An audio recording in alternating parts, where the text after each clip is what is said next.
trolley on top of the luggage, right there, where she is up, seen above the crowd. It's all sokti, sokti, sokti. I thought, okay, gave me a source of happiness. Rocking Mama to Real Mama, Mamta B. The month of May, what a happening month it has been so far. The mercury level is soaring. The tensions between our two neighbors, thankfully, coming down. Touch wood. Price of gold remains gold. I don't like gold anymore. And a new pope has been selected. Were you watching the plume of smoke coming out of the Vatican City? I was. And I'm not even Catholic, but I was so vested in wanting to know who is going to be the next pope. Well, many such headlines there, but there was one that really caught my eye that came out a little bit at the beginning of May. It made me feel so sad. The headlines read, Microsoft pulls the plug on its internet calling app.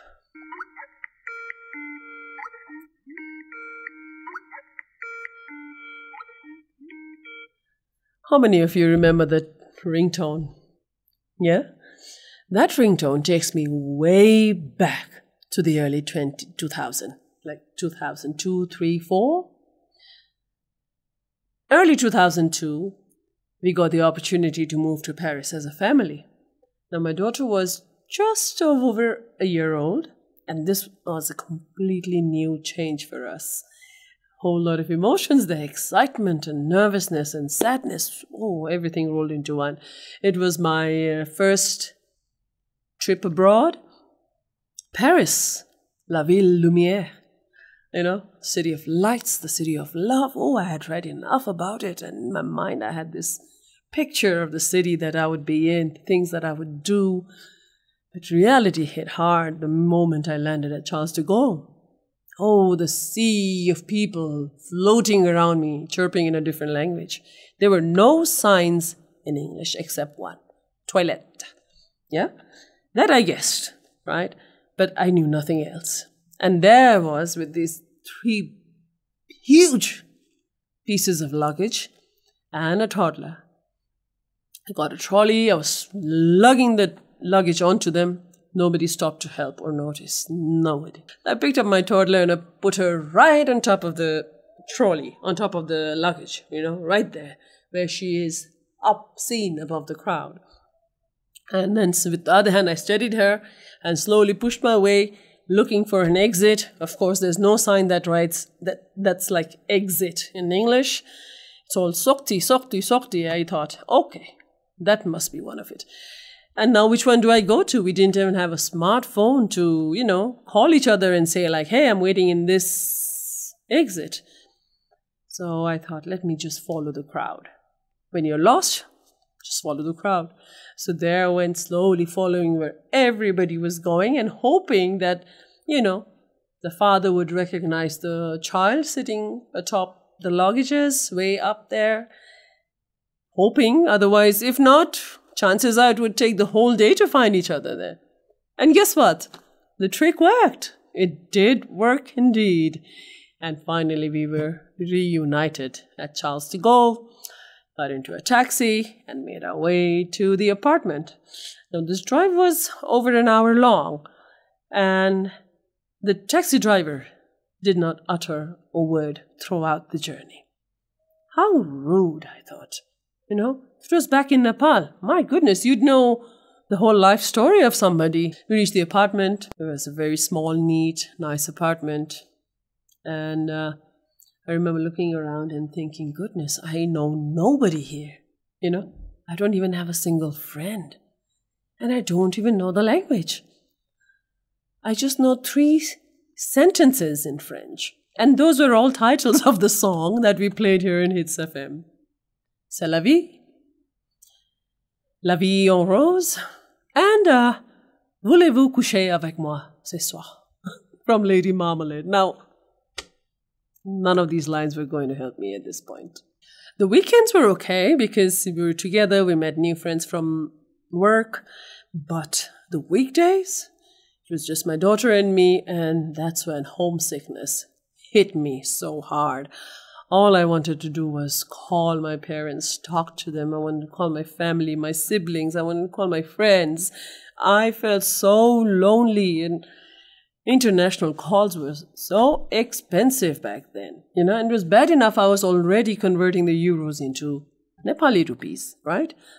The cost of one cucumber was equal to the cost of 4 kilos of cucumber back home. And I thought, this is insane.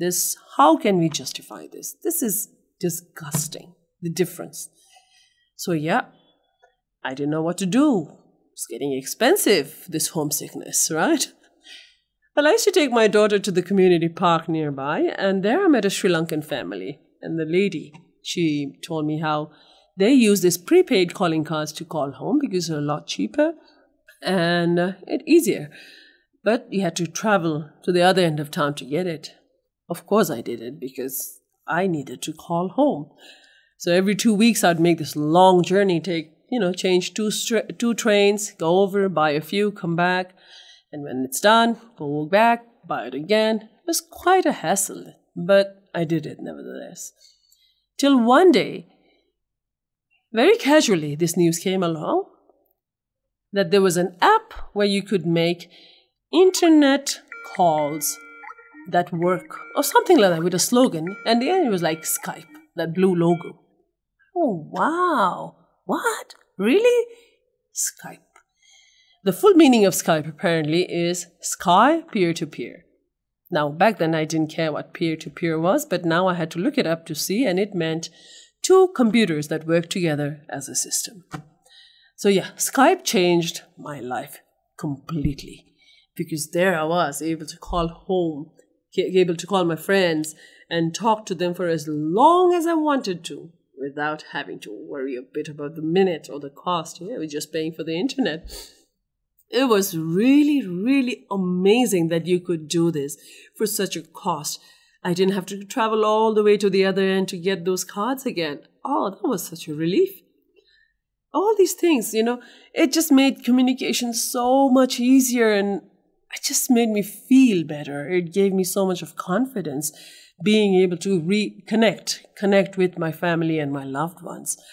And slowly I started venturing out. I started being a bit a bit outgoing, let's say, because, yeah, my homesickness was balanced out and I knew that I could call whenever I wanted to and didn't have to worry so much about.